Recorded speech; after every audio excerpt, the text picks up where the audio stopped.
Have you ever wondered why some films from the 1970s vanished for decades only to suddenly reappear online for free viewing today? This decade birthed some of the boldest, most controversial movies ever captured on celluloid. Many were banned, censored, or suppressed worldwide. Today, we uncover 12 forbidden films, now finally streaming openly, despite the chaos that once surrounded them. Number 12. Scum, 1979. Scum arrived like a cinematic punch to the face, and audiences of its era were not ready for what it revealed. This brutal reform school drama was originally produced as a television play for the BBC, but the network refused to broadcast it after executives declared it far too violent, graphic, and socially dangerous for public viewing. That ban forced director Alan Clark to rebuild the entire project as a feature film, and the result shocked censors across Europe. At its core, Scum tells the story of a young offender thrown into a detention institution where bullying, brutality, and silent hierarchies rule every corridor. The film does not soften any detail.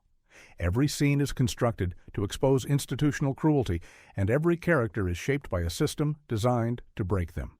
That harsh realism quickly made Scum one of the most infamous British films of the decade. Censorship boards condemned it. Critics argued over its purpose.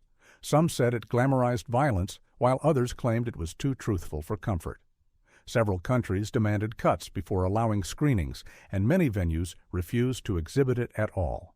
The controversy became part of its legend. Today, the same movie once suppressed for being too dangerous can be streamed freely on modern platforms.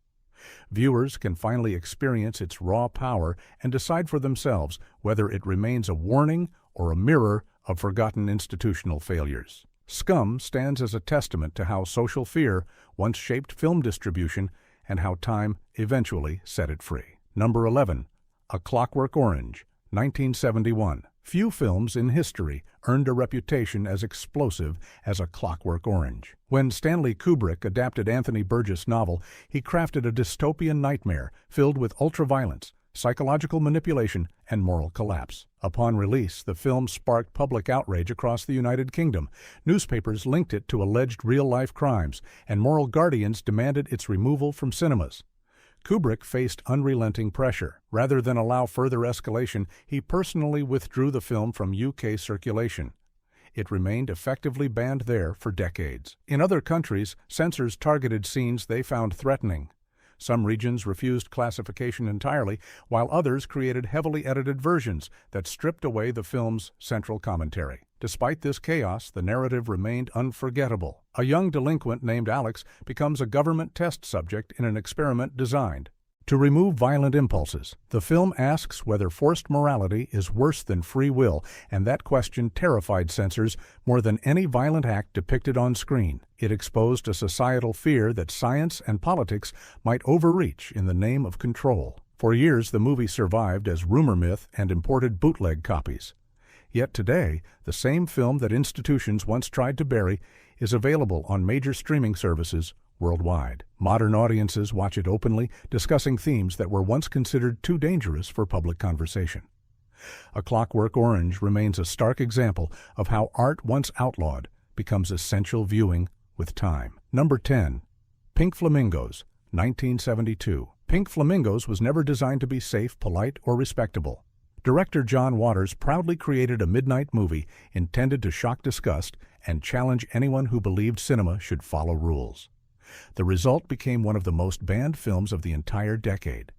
Authorities in Australia, Switzerland, and parts of Canada all prohibited screenings, labeling it obscene and corrupting. The film follows an underground contest between eccentric criminals battling to claim the title of the filthiest person alive. Every scene pushes boundaries with chaotic energy. Waters uses shock value as social satire, twisting taboo subjects into outrageous carnival acts. Critics either despised it or defended it as fearless underground art. Censors, however, were not amused. Some countries arrested theater owners who attempted to screen it. Others required massive edits, removing core scenes and effectively dismantling the work. Controversy grew until Pink Flamingos became a symbol of counterculture rebellion. Viewers sought it out precisely because governments attempted to silence it. Over time, that infamy transformed into cult status. What once played only in midnight cinemas now appears on modern streaming platforms. audiences can watch the complete version that once ignited debates about obscenity, artistic freedom, and the limits of film censorship. Pink Flamingos stands as a strange, triumphant reminder that no ban lasts forever. Number 9. The Devils, 1971. The Devils remains one of the most controversial films ever produced. Directed by Ken Russell, this historical drama fused political corruption, religious hysteria, and disturbing imagery into a story that pushed every boundary of acceptable cinema. Governments across several countries banned it outright, and even nations that allowed screenings demanded severe cuts. Set in 17th century France, the film follows a priest caught in a spiral of persecution, sexual accusations, and political schemes. Russell portrays mass panic and manipulation with feverish intensity. Scenes of possession, torture, and fanaticism alarmed censors who feared the film would offend religious groups and destabilize public sentiment. Several versions of the movie circulated, some removed. Entire sequences, others trimmed frames only seconds long. The original uncut version became rare and nearly impossible to view. For decades, rumors surrounded missing footage and studio suppression. Despite this troubled history, critics who saw the complete film recognized it as a provocative examination of power abuse and institutional fear. Today, modern viewers can stream versions once hidden from public access. Though some countries still hesitate to release the uncut print, many regions now offer a more complete restoration. The Devils remains essential not only for its artistry, but for the intense battle over censorship it represents. It embodies the fight between bold storytelling and the systems determined to silence it. Number 8. Desperate Living, 1977. Desperate Living erupted from the wild imagination of John Waters at a time when transgressive cinema was pushing against every cultural wall. Yet even within that underground movement, this film stood out for its chaotic energy and fearless disregard for convention. It was too strange for mainstream audiences, too graphic for most theaters, and too confrontational for censors who believed it crossed moral lines that films were not allowed to touch. The story follows two women who flee suburban life after committing a shocking act and stumble into a bizarre outlaw kingdom called Mortville. What they discover is a world ruled by a tyrannical queen, where rebellion, grotesque humor, and surreal depravity form the foundation of daily life. Waters fills every frame with exaggerated characters and boundary-shattering scenarios, daring viewers to question what society labels normal. At the time of its release, several regions refused to screen Desperate Living at all. Some distributors considered it too risky. Classification boards balked at scenes they deemed obscene, and theaters that previously played cult films hesitated to show it. The film lived primarily in midnight movie circuits and underground venues where it built a strange, loyal audience who embraced its anarchic spirit. Despite its original suppression, Desperate Living survived through word-of-mouth fan devotion and Waters' growing reputation as a pioneer of outlaw cinema. Today, the once inaccessible film now streams on modern platforms, allowing viewers to experience a work that once seemed destined to disappear. Desperate Living stands as a testament to raw creativity, survival, and the unstoppable power of cult storytelling. Number 7. Female Trouble, 1974. Female Trouble marked another collision between John Waters' fearless vision and the social climate of the 1970s. This film chronicles the rise and fall of Dawn Davenport, a rebellious young woman who spirals into crime, chaos, and notoriety after running away from home. The movie portrays fame as a twisted carnival of danger and self-destruction. That depiction alone unsettled censors, but what truly provoked outrage was Waters' unapologetic use of shocking imagery to critique celebrity culture. When the film premiered, several regions refused to classify it. Others demanded cuts that would have gutted Waters' commentary. Critics at the time labeled it outrageous, indecent, and confrontational. They insisted it glamorized delinquency and undermined moral values. Yet beneath the wild scenes and over-the-top performances, Female Trouble examined a truth society often ignored. Fame had become a spectacle, not an achievement, and the desire for attention could push people into grotesque extremes.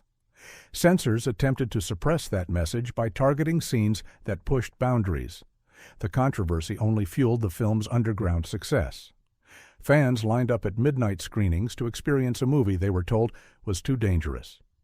The banning helped turn Female Trouble into a landmark of queer counterculture cinema, and a defining chapter in the career of Divine, whose performance remains iconic. Today, the once prohibited film streams openly on modern services. Viewers around the world can watch a story that once shocked gatekeepers into panic. Female Trouble stands as proof that bold art eventually finds its audience, even if society tries to silence it first. Number 6.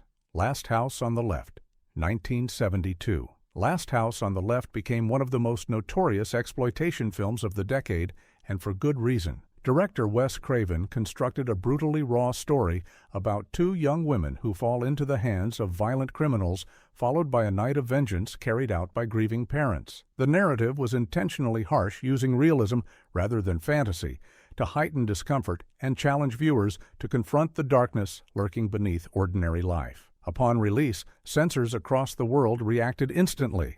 Some demanded extensive edits, others banned the film outright.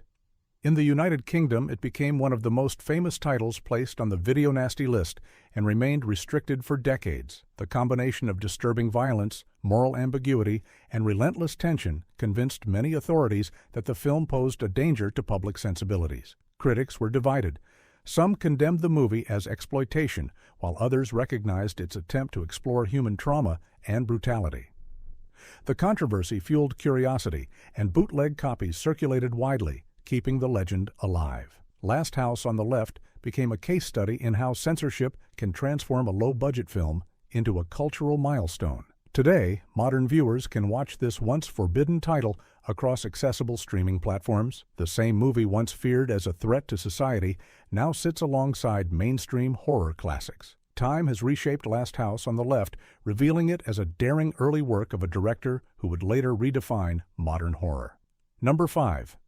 Zabriskie Point, 1970. Zabriskie Point may not have been banned everywhere, but it faced significant censorship battles and distribution challenges that effectively suppressed it for years. Directed by Michelangelo Antonioni, this film blended political unrest, sexual liberation, and dreamlike visual compositions into a story that embodied the counterculture spirit of the era.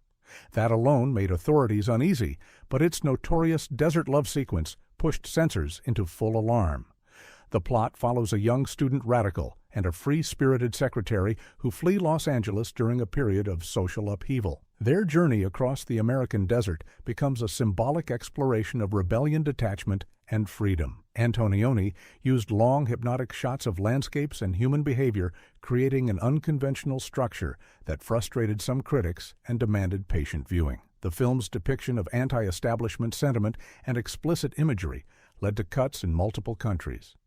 Some regions limited exhibition, while others simply refused to screen it. Negative publicity overshadowed its artistry. For decades, Zabriskie Point remained overshadowed by controversy and studio disappointment. Yet time transformed perceptions. Modern critics reassessed its visual boldness and cultural insight. Today, the film streams freely in several regions, allowing new audiences to appreciate a misunderstood work once stifled by censorship and misunderstanding. Zabriskie Point stands as a reminder that visionary films often face resistance before earning recognition. Number 4. Banned Book Flesh Futon, 1975.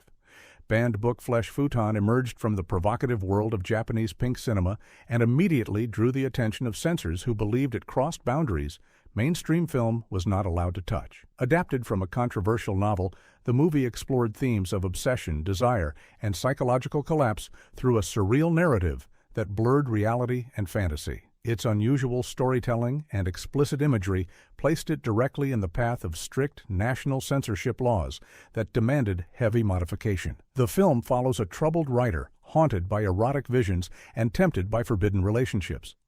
His world becomes a maze of hallucinations, dark desires, and distorted memories. That dreamlike approach gave the movie a uniquely artistic tone, but it also created scenes that government boards declared unacceptable.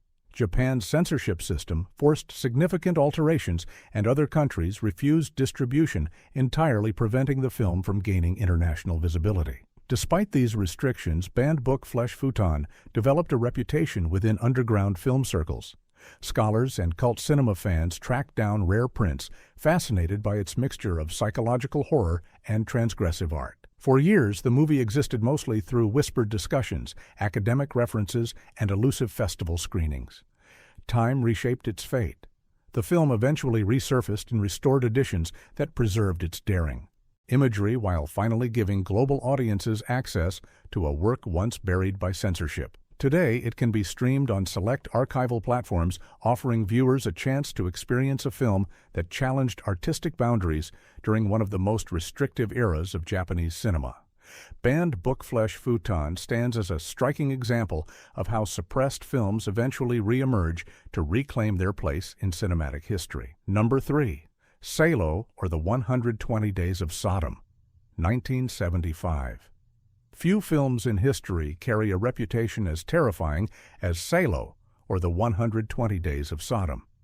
Pier Paolo Pasolini adapted the infamous Marquis de Sade novel into a modern political allegory exposing the horrors of absolute power through a narrative of exploitation and cruelty. From the moment it premiered, the film became a lightning rod for censorship authorities who deemed it too disturbing to exist in public exhibition. Italy seized prints. Several countries banned it outright. Others forced lengthy court battles over obscenity charges. Pasolini insisted the film was not intended for shock, but for reflection, pointing to the rise of authoritarian regimes and the dangers of dehumanization. Yet its relentless depictions of suffering pushed audiences and censors beyond their limits. For decades, Salo hovered between myth and forbidden artifact. Collectors circulated rare copies, and film historians argued over its cultural importance. Restoration attempts faced legal hurdles, and distributors hesitated to touch a title surrounded by controversy. But as time passed, scholars re-examined the movie through a political lens, recognizing its powerful critique of fascism and systemic abuse. Today, Salo is no longer hidden. Although some regions still restrict certain scenes, many restored versions now stream on specialized platforms around the world. The film that once provoked moral panic has evolved into a haunting piece of cinematic history. Salo remains emotionally difficult, yet historically essential, reminding viewers that cinema has always been willing to confront humanity's darkest truths. Number 2. The Texas Chainsaw Massacre, 1974. The Texas Chainsaw Massacre shocked the world with a raw brutality that felt too real for comfort. Director Tobe Hooper created a horror film that looked like a documentary nightmare, using handheld cameras, unpolished sets, and relentless tension. Its low-budget aesthetic made the violence appear startlingly authentic, and censors around the globe reacted immediately. Many countries banned it for excessive brutality, while others demanded cuts that reduced some of its most disturbing moments. The plot follows a group of young travelers who stumble into the home of a cannibalistic family. What begins as curiosity quickly escalates into terror. Leatherface, the chainsaw-wielding killer, became an instant symbol of unfiltered horror. But the film contains very little gore. Instead, it uses sound, shadows, and suggestion to build unbearable dread. That psychological intensity frightened censors more than any visible violence. During the 1970s, several nations, including the United Kingdom and parts of Scandinavia, refused to allow screenings. Critics were divided. Some called it a masterpiece of terror, while others condemned it as depraved exploitation. The controversy only amplified its cultural impact, turning the film into a whispered legend passed among horror fans through bootleg VHS tapes and underground screenings. Today, the Texas Chainsaw Massacre streams freely on multiple platforms. The once banned film is now recognized as one of the most influential horror movies ever created, shaping an entire subgenre of gritty survival cinema. Its journey from censored nightmare to celebrated classic demonstrates how time transforms artistic risk into historical importance. Number 1. Scum television play, 1977. Before the feature film existed, the BBC produced a television version of Scum in 1977 that became one of the most infamous banned broadcasts in British history. Intended to expose the brutal conditions inside youth detention centers, the play depicted violence, racial tension, and systemic abuse, with an honesty the network found alarming. Executives feared public backlash and refused to air it despite completion. This effectively made the television version invisible. Critics never reviewed it. Audiences never saw it. Instead, the BBC locked it away while political pressure mounted from groups who insisted such portrayals could damage public trust in state institutions. The cast and crew defended the project, arguing that the truth should not be hidden behind censorship, but those arguments were rejected. The suppressed television script later inspired the 1979 feature film, but the original play remained buried for decades. In the meantime, its reputation grew. Film historians labeled it a lost masterpiece of social realism, and activists cited it as evidence of institutional censorship. Eventually, the BBC released the play through home media, followed by limited screenings and digital availability. Now, the once forbidden broadcast can be viewed online through select platforms. It stands as a chilling reminder of how fear-driven censorship can silence even the most necessary truths. Scum television play is more than a banned film. It is a symbol of artistic resistance and a landmark in the ongoing conversation about freedom of expression. The 1970s produced films so bold that governments tried to erase them, yet everyone eventually resurfaced. These once banned stories now stream freely, proving that censorship cannot bury art forever. If you want more forgotten, forbidden, or censored cinema uncovered, let me know, and we will explore the next chapter together.